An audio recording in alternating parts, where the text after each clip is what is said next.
Саламатсыздар ма?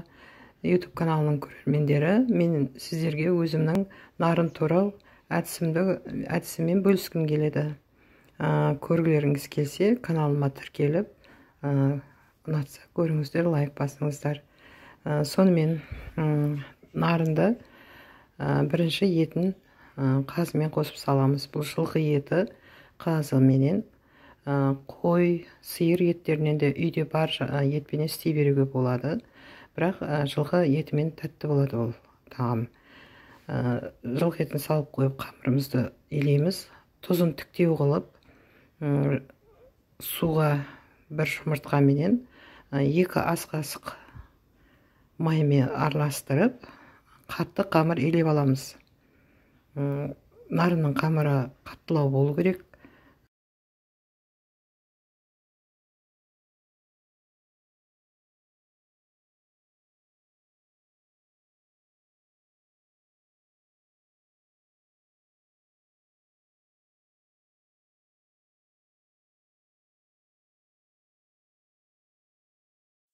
Осылай қамырын қатты қылып илеп, жарты сағатқа бастырып қоямыз.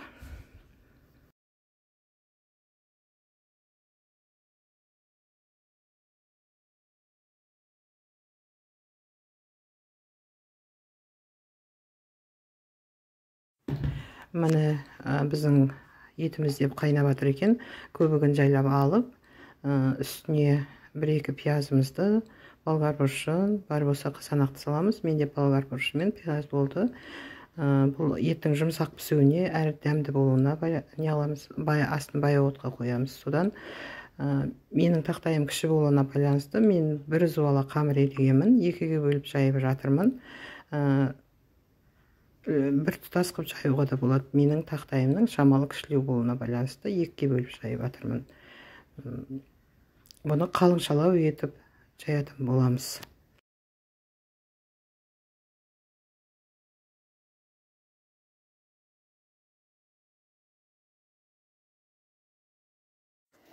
Міне мен қамырымды жайып біттім. Екеуін бір-біріне беттестіріп, бұны үлкен бөліктерге бөлемін. Менің қамырым кіші болуына байланысты мен бұны осылай 4-ге ғана бөле салдым. Қамыры лажынша үлкендеу болған жақсы. Осылай күйінде салып аламыз.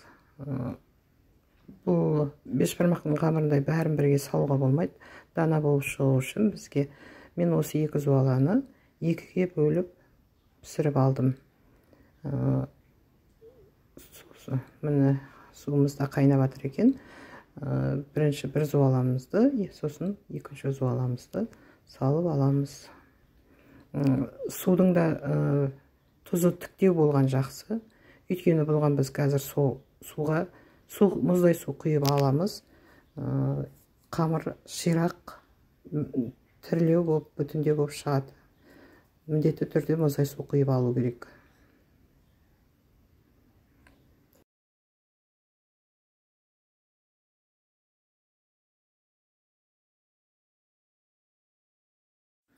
Міне біздер қамырымызды алдық, қолымызды мұздай суға малып отырып, осылай жаямыз. Негізі бұл шаралардың бетіне шыпта деген болатын, шиден тоқылған, соған кептіретін бұрынғы заманда. Енді қазір осылай шараға, табаққа салуға да болады. Мен мына оқтауды осылай бекітіп қойып, соның бетіне жайып жатырмын. Мінекей уже кепті, майлап та жатырмын.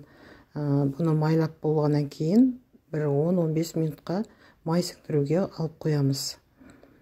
Майын сіңдіріп болғанша жайлап етін турай береміз. Мінекей майын сіңдіріп болдық.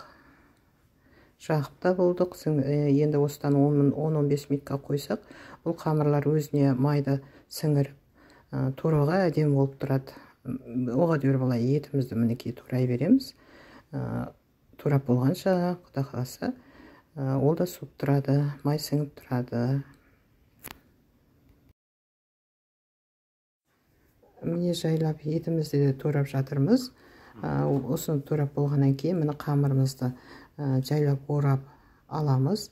егер сіздерге бұл қалыңдау турау ыңғайсыздау болатын болса, бұны ортасынан кесіп орап аз-аздан тура беруіңізге де болады. Маған осылай өзіме ыңғайлы болды, мен осылай турадым. Осылай майдалап тураймыз бұны. Жалпы нарынды әр жерде әртүрлі турайды екен. Біз бұны анамыздан көргенбіз. Біз осы көзімізді ашқалы осы нарды турайды екенбіз осылай. Басқа жолын білмейді екенбіз. Біз өзімізге осы ұнайды. Семьямыз түгел осыны атамыз. Мен бұл осы тағамды 4 адамға арнап істеп жатырмын негізі. Сол 4 адамға мына бірінші үлкен табаққа аламыз да бәрін еттерді турап қойған қамырымызды осылай араластырып шығамыз. Бір келкі араласу үшін осылай кеңдеу ыдысқа араластырып аламыз. Бұл осы бір кішкене тәбетті ашу үшін әсемдікті керек қой столға. Сол дастарханымызды әсемдеу үшін табағымызды осылай бір кішкене бір жапырақ қамырын алып қалып, осылай рулеттер жасап, қазір ыдысқа салған кезде әсемдейміз. Әсемдік те тәбетті ашады дейді ғой. Тамағымыз өзі дәмді болды, одан бетер дәмді тәбет ашатындай болу үшін. Міне өйстіп шағындау ыдысқа дастарханға қоюға осылай салып аламыз. Сонан соң жаңағы тураған рулетімізді, турап қойған қазыларымызды жан-жағына қойып, осылай әсемдейміз. Міне осылай жасап қоямыз. Бұны үрімдей деп айтылады. Құрғақтай деген сөз, құрғақтай қоюға болады, әрі сорпалап та қоюға болады. Бұны Рамазан айында өте көбірек істелінеді. Өйткені бұл ертерек дайындап, алдынаға дайындап қоюға болатын тағам. Егер менің нарын істеу тәсілім сіздерге ұнап жатса, тіркеліп, лайк басуды ұмытпаңыздар. Сіздермен бірге болған Лейла. Астарыңыз дәмді болсын, оразаларыңыз қабыл болсын.